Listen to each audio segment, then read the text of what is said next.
Assalamualaikum warahmatullahi wabarakatuh. Selamat pagi, siang, dan malam. Pada video kali ini, saya Lutfi Ali, NIM 260501231300056 akan melakukan video penjelasan dari modul kedua praktikum survei hidrografi dan pemetaan laut yang yaitu materi RTK GNSS. Jadi yang pertama untuk RTK GNSS atau dalam kepanjangan yaitu Real Time Kinematic. GNSS itu Global Navigation Satellite System, yaitu teknologi yang digunakan dalam sistem navigasi untuk mencapai akurasi yang sangat tinggi dalam penentuan posisi secara real time.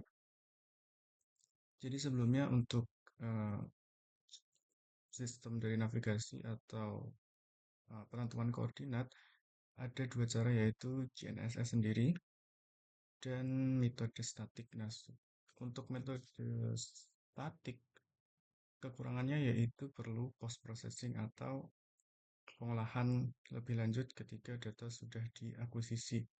Untuk RTK sendiri karena namanya real time kinematic, jadi tidak perlu adanya pengolahan data setelah akuisisi. Jadi data langsung bisa terkirim atau tercatat. Oke, untuk akurasi dari RTK sendiri bergantung pada beberapa faktor utama, yaitu satu, jumlah satelit. Semakin banyak satelit GNSS yang terlihat oleh receiver atau penerima dari RTK, maka semakin baik akurasi yang didapat.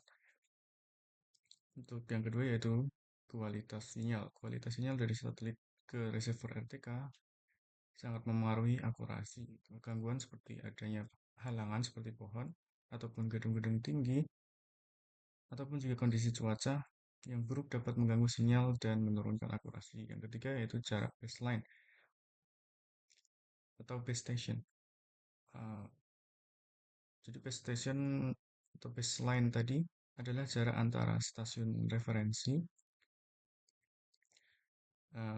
yang biasanya berada di lokasi yang telah diketahui dengan akurat dan penerima RTK atau perangkat bergerak yang lain. Semakin besar baseline, maka semakin rendah akurasi RTK karena efek geometri dan propagasi sinyal. Yang keempat, tingkat integrasi dan pemrosesan. Kualitas dan kecepatan pemrosesan data yang dilakukan oleh perangkat RTK berkontribusi pada akurasi. Perangkat RTK yang lebih modern dan canggih cenderung memberikan hasil yang lebih akurat dalam waktu nyata.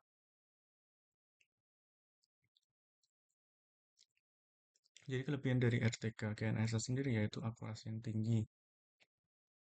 Akurasi tinggi ini dapat mencapai hitungan sentimeter ataupun kalau yang lebih modern lagi, lebih baru lagi dapat memberikan akurasi sebesar milimeter atau dalam milimeter. Kemudian kelebihan yang kedua yaitu real time yang tadi sudah saya jelaskan. Jadi tidak perlu adanya proses post processing setelah akuisisi data. Yang ketiga yaitu penggunaan dalam kondisi sulit. RTK GNSS sendiri dapat bekerja di lingkungan yang sulit, terutama daerah-daerah perkotaan dengan banyak bangunan tinggi dan dalam keadaan cuaca yang buruk. Asalkan terdapat sinyal GPS GNSS yang memadai. Kelebihan yang keempat yaitu peningkatan produktivitas. Dengan adanya akurasi yang tinggi dan sifat yang real time tadi, GNSS dapat meningkatkan produktivitas dan berbagai aplikasi, mengurangi kebutuhan untuk pengukuran manual yang lebih lambat dan kurang akurat. Kelebihan yang kelima yaitu biaya relatif terjangkau. Meskipun peralatan GNSS awalnya bisa mahal, namun biaya setelahnya dapat dijustifikasi oleh peningkatan akurasi dan efisiensi yang ditawarkan, terutama dalam aplikasi yang profesional. Yang keenam yaitu integrasi dengan teknologi lain. Untuk data dari GNSS sendiri dapat diintegrasikan dengan teknologi lain seperti CAD atau model atau gambaran di komputer, gambaran 3D, kemudian integrasi dalam SIG atau sistem informasi geografis, sehingga dapat meningkatkan interoperabilitas dan efisiensi dalam analisis data spasial. Jadi sistem kerjanya itu ada 3 bagian secara sederhana, yaitu ada komponen base station, kemudian rover yang bergerak. Nah, untuk base station sendiri yaitu receiver yang sebagai titik dasar atau stasiun awal, stasiun dasar. Kemudian rover ini berfungsi sebagai receiver yang memiliki mobilitas atau bergerak, sehingga titik-titik koordinat yang diperlukan dalam survei akan dititik atau disimpan melalui wahana rover yang bergerak ini. Kemudian ada satelit di luar angkasa. Untuk komponen RTKS GNSS sendiri seperti yang saya jelaskan tadi ada 2, yaitu base station dan rover. Itu yang pertama, base station ada beberapa komponen. Yang pertama itu antena untuk pengiriman sinyal, untuk memperkuat pengiriman sinyal lebih tepatnya. Kemudian ada receiver untuk menerima sinyal dari GPS atau GNSS. Lalu ada tripod untuk sebagai kaki dalam menyangga dari receiver dan komponen lain. Kemudian ada adaptor yang namanya yaitu tribrah, nantinya akan dipasang di atas dari tripod ini. Kemudian ada adaptor atau extender dari tribrah menuju ke receiver. Kemudian ada baterai. Selanjutnya yaitu komponen RTK GNSS yang rover atau yang bergerak. Komponennya hampir sama, ada antena untuk memperkuat sinyal, kemudian receiver untuk penerima sinyal dari GNSS atau GPS, kemudian ada pole. Sistemnya itu sama seperti tripod, bedanya karena tripod ini statis, jadi kakinya ada 3. Kalau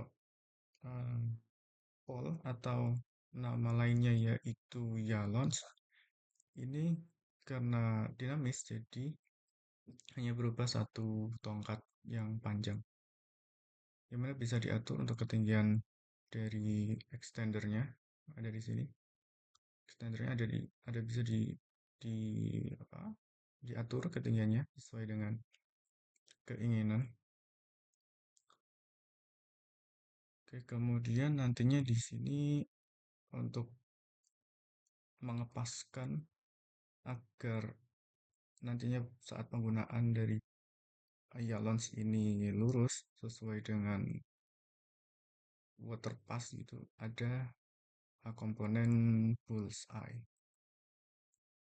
Kemudian ada holder dari controller yang ada di sini. Controller ini jadi pusat kontrol dari semua alat, terutama untuk receiver ini. Dikontrolnya di sini. Kemudian ada baterai sama. Selanjutnya untuk perakitan, yang pertama kita bahas pada bagian yang base station. Untuk base station, yang pertama kita mengatur atau mengextend dari tripod ini, kemudian dipasang tadi tribahnya yang ini. Di bawahnya akan ada baut yang nantinya di extend seperti kayak holder gitu untuk mengencangkan tribah ke tripodnya. Kemudian ada extender dari tribah ke receiver ini. Ini dipasang memutar gitu, ada jenisnya. Kalau pas praktikum itu seingat saya female to male. Jadi female yang ada di sini, jadi ya female untuk dikencangkan atau fixkan ke bagian male dari tribah. Kemudian ada female di sini, ada male di sini. untuk dikencangkan di bagian lekukan dari yang ada di receiver. Kemudian receiver dipasang sebelumnya di receiver dipasang ke extendernya, kemudian dipasang antena. Untuk antena sendiri ada lubangnya di sini yang tertutup oleh katup karet gitu. Kemudian ada seperti tombol-tombol di sini untuk mematikan atau menghidupkan. Oke, jadi selanjutnya ketinggian dari receiver ke tanah atau ke base-nya ini diukur berapa meter.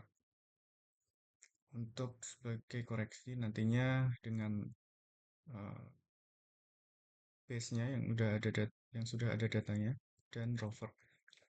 Oke, lanjut ke rover. Rover sendiri seperti tadi, pole-nya ini kan bisa di sistemnya seperti teleskopik, jadi bisa dipanjang atau dipendekkan, bisa dikeluarkan atau disembunyikan. Terus pengujinya ada di sini, seperti baut gitu. Kemudian sama ini receiver, terus dipasang antenanya ke receivernya, kemudian dipasang ke extender dari ya launch, lalu dipasang holder dan nantinya sebagai uh, holder atau penyimpan dari controller ini. Oke, jadi kira-kira seperti itu untuk pembongkarannya sama. Lalu yang ke selanjutnya yaitu setting pada controller. Untuk controller sendiri ini tergantung dari merek controllernya. Untuk yang kemarin pada saat praktikum, untuk setting dari base stationnya yaitu masuk ke project, kira-kira project. Kemudian project manager ini, lalu pilih new, pilih atau ketik nama dari operator. Kemudian ada fase-fase atau step-step selanjutnya yaitu tidak usah diubah, kemudian di OK, lalu dipilih WGS 48 UTM 84 sesuai dengan lokasi kita, kemudian tidak usah diubah dan di OK.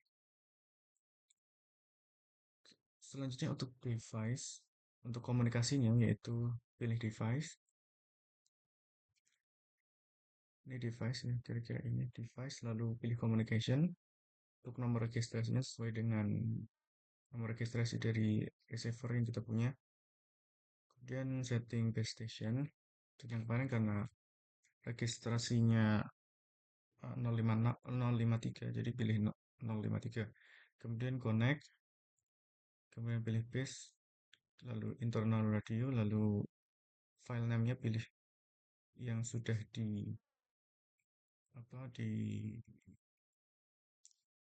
dibuat yang tadi. Kemudian work mode-nya karena kita sedang menyeting untuk base, jadi pilih base, lalu tidak usah diubah. Untuk cut angle-nya 15 derajat, kemudian tidak usah diubah, lalu pilih apply.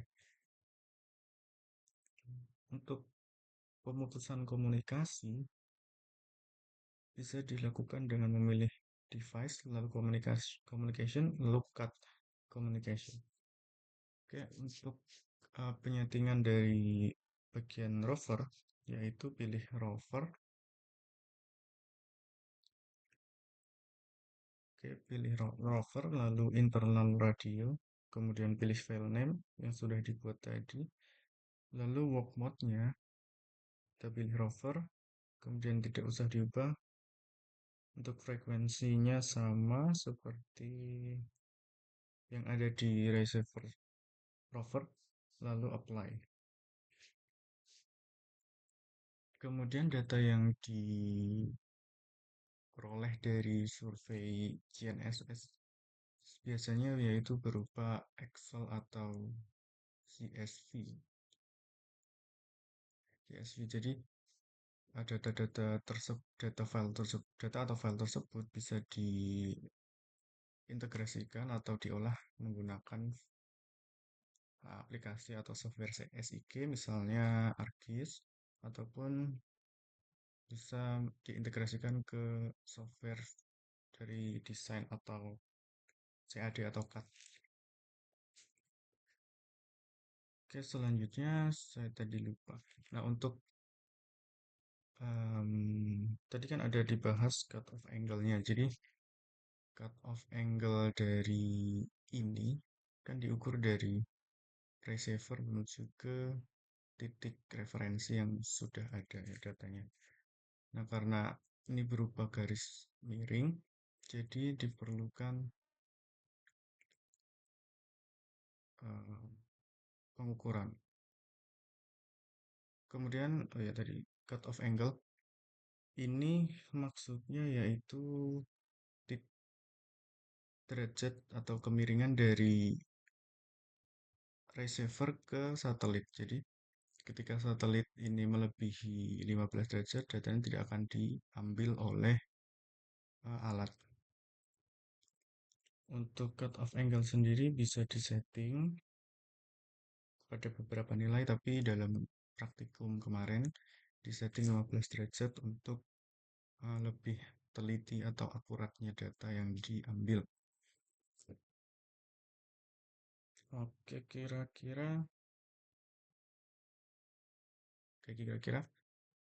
seperti itu atau demikian video penjelasan dari GNSS RTK. Mohon maaf apabila ada kesalahan ataupun kekilafan. Selamat pagi, siang, dan malam. Wassalamualaikum warahmatullahi wabarakatuh.